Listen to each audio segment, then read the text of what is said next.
للفقراء، ان فقیروں کے لیے، الذین احصروا فی سبیل اللہ، جو اللہ کی راہ میں روک دیے گئے ہیں۔ کیا ان فقیروں کے لیے؟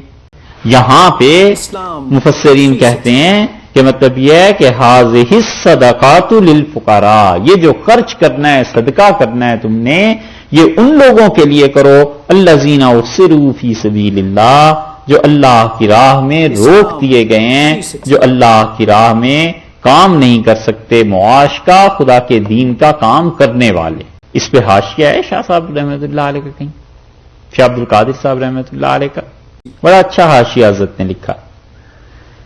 اللہ نے فرمایا ہے ان لوگوں پر خرچ کرو جو لوگ احصروا فی سبیل اللہ، اللہ کی راہ میں معاش کا کام نہیں کر سکتے، روک دیے گئے، اپنے آپ کو انہوں نے چھوڑ دیا ہے خدا کا کام کرنے کے لیے۔ اصل میں تو مجاہد ہیں جو جہاد کرنے والے، اور پھر اس کے بعد وہ تمام شعبے جن کا خالصتاً دین سے تعلق ہے اور جو دین کا کام کرنے والے ہیں۔ ہمارے زمانے میں سب سے زیادہ مستحق اس بات کے، اس آیت کریمہ کے، وہ اہل علم ہیں جنہوں نے زندگی میں کچھ نہیں کیا، بس اللہ کے دین کے لیے کام کیا ہے، طالب علم رہے، فقیر رہے، کچھ بھی کیا، لیکن خدا کے دین کو انہوں نے بچایا۔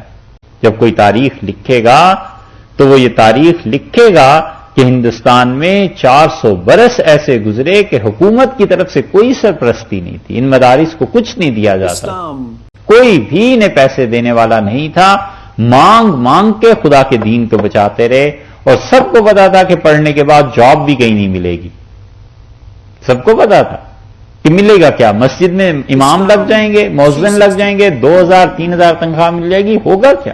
لیکن انہوں نے اپنی صلاحیتیں، جان قربانی دے کے خدا کے دین کو اب تک محفوظ رکھا ہو۔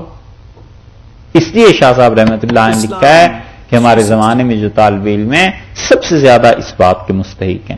اللہ نے فرمایا احصروا فی سبیل اللہ، جو اللہ کی راہ میں روک دیے گئے ہیں، رک گئے ہیں، خدا کے دین کا کام کر رہے ہیں، لا یستطیعون ضربا فی الارض، وہ زمین میں کوئی تجارت نہیں کر سکتے، تجارت کریں تو نقصان ہو جاتا ہے دین کا، معاش پیسہ کمائیں دین کا نقصان ہو جاتا ہے، تحقیق نہیں ہو سکتی، ریسرچ نہیں ہو سکتی۔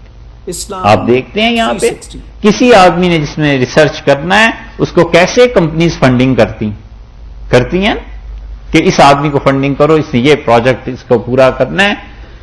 دین کوئی چیز ہی نہیں ہے۔ اللہ نے فرمایا وہ لوگ جو تجارت نہیں کر سکتے اور خودداری ان کی، اور اللہ کی وجہ سے اللہ پہ بھروسہ اور کسی کے سامنے ہاتھ نہ پھیلانا، ایسا ہے کہ یحسبہم الجاہل، جو جاہل ہے، جاہل سے مراد جاہل وہ علم والا نہیں، جو ان کے حالات سے ناواقف ہے، جو ان کے حالات سے ناواقف ہے، اغنیا، وہ سمجھتے ہیں یہ بہت ہی مالدار، بہت بے نیاز ہے، من التعفف، اور وہ اپنی عزت کی وجہ سے ہاتھ نہیں پھیلاتا، بچتا ہے ہاتھ پھیلانے سے، اور جو اس کے حالات سے واقف نہیں ہوتا وہ سمجھتا ہے کہ اس کے پاس سب کچھ ہے۔ اللہ نے فرمایا تعرفہم، تم انہیں جان لوگے، بسیماہم، ان کی حالت دیکھ کے تم پہچان سکتے ہو کہ وہ کون آدمی ہے، کیسا ہے، کس طرح مستحق ہے۔ لا یسألون الناس الحافا، اور وہ لوگوں سے لگ لپٹ کے نہیں مانگتے، شدید ضرورت بھی پیش آ گئی تو بس ایک بار کہہ دیا کہ یہ چیز لے لیں، یہ چیز خریدنی چاہیے، یہ نہیں ہے کہ پیچھے ہی پڑ گئے، اس لیے کہ اتنا کہنا بھی ان کی خودداری کے منافی ہو جاتا ہے۔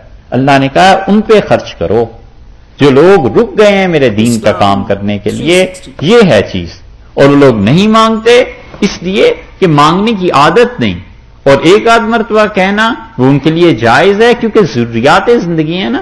اس کی مثال سورہ توبہ میں اللہ نے دی ہے، وہاں دیکھیے آپ 10ویں پارے میں اللہ تعالیٰ نے وہاں پہ بات فرمائی، 10واں پارہ بالکل جہاں پر ختم ہو رہا ہے نا سورہ توبہ میں، آیت نمبر 91 ملی، اللہ تعالیٰ نے فرمایا لیس علی الضعفاء، اور جو ضعیف کمزور ہیں ان کے ذمے بھی کوئی جہاد نہیں، ولا علی المرضى، اور جو مریض ہیں وہ بھی جہاد نہیں کریں گے، ان کے ذمے بھی کچھ نہیں ہے، ہم نے جہاد ان پہ بھی فرض نہیں قرار دیا.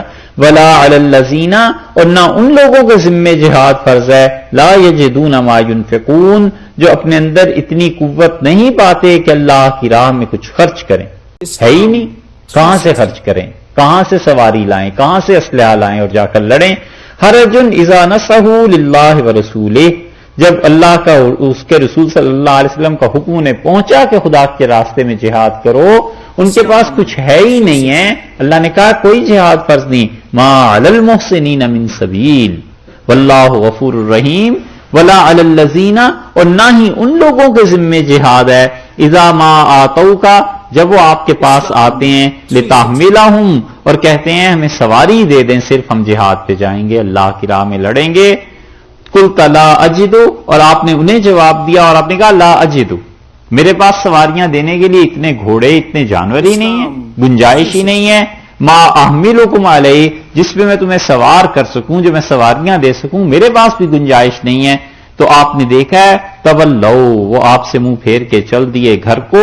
واعینہم تفیض من الدمع حزنا، اور دکھ، پریشانی، تکلیف کی وجہ سے ان کے آنسو بہ رہے تھے کہ اللہ یجدوا ما ينفقون، کیوں ہمارے پاس اتنا نہیں ہے کہ ہم اللہ کی راہ میں خرچ کریں.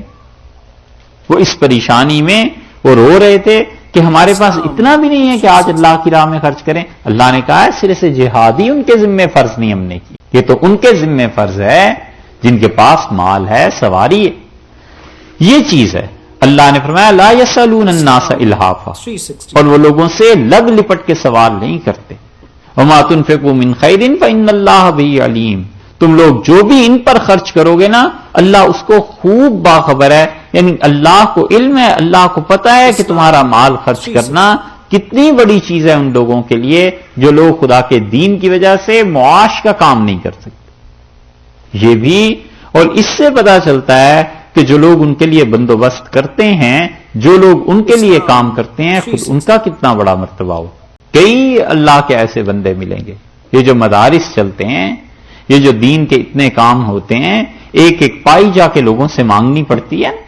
تو یہ جو بیچارے مانگتے ہیں اور اپنی نفس کی قربانی دیتے ہیں، عزت نفس کی قربانی دیتے ہیں، پیسہ اکٹھا کرتے ہیں کہ ہمارے ممالک میں مدرسے چلتے رہیں، علماء پڑھتے رہیں، مولوی تیار ہوتے رہیں، حافظ تیار ہوتے رہیں. تو جو لوگ یہ کام کرتے ہیں خود ان کا کتنا بڑا اجر. اس لیے یہ جو فنڈ ریزنگز ہوتی ہیں نا، تو ہر ایک کا جی نہیں چاہتا اندر سے کہ اٹھ کے لوگوں سے کہے کہ آپ پیسے دے دیجئے. عزت نفس ہوتی ہے، لیکن قربانی دیتا ہے کہ اگر ہم نے یہ کام نہ کیا تو دین کا جو تھوڑا بہت کام ہے وہ بھی رک جائے گا، مدارس میں وہ کام بھی نہیں ہوگا، علماء پیدا ہونے ہی بند ہو جائیں گے. تو یہ جو کام کرتے ہیں ان کے لیے بھی تو بہت بڑا اجر. اس لیے یہ جو یہاں مدنی والے کام کر رہے ہیں نا، آپ سے جو بھی اس کا ممبر نہیں، اس کا ممبر بن جاؤ. $10 دو انہیں، 20 دو، 25 دو، اس سے بحث نہیں ہے، جتنا آپ چاہیں. لیکن آپ ان کے فارم جو ہیں وہ فل کیجئے، بھر دیجئے. ان کی وجہ سے بہت سے خیر کے کام ہو رہے ہیں. آپ جانتے ہیں یہ نہیں جانتے، لیکن ہمیں پتا. بچیوں کی شادیاں ہونی ہیں، مدرسے کا چلنا ہے، لوگوں کے لیے کپڑوں کا بننا ہے، ہسپتال کا کام ہے، کئی چیزیں. اور تھوڑا تھوڑا تھوڑا تھوڑا کر کے بھی یہ چیزیں بہت ہو جاتی. ایک چٹکی آٹے کی شروع کی تھی کسی زمانے میں مسلمانوں نے. علی گڑھ جب بنا تو سر سید نے کہا ایک مٹھی آٹا بس دے دیا کرو اور کچھ نہ دو. اور مٹھی آٹا لیتے لیتے کتنا آٹا ہو گیا، اسے بیچتے تھے اور پھر اس کے ذریعے انہوں نے اپنا وہ آغاز کیا اور یہ چلا لیا. تو $10 $20 بھی آدمی دیتا رہتا ہے نا، تسلسل سے حصہ پڑتا رہتا ہے ان لوگوں کے لیے جن کو اللہ نے یہاں کہا ہے کہ احسروا فی سبیل اللہ، یہ خدا کی راہ میں رک گئے ہیں، کام نہیں کر سکتے. اگر کام کریں معاش کا، دین جاتا ہے. اور دین کا کام کریں تو تنگی برداشت کرنی پڑتی ہے. اللہ نے کہا ان پہ خرچ کرو. کل انشاءاللہ مزید اسی آیت پہ بات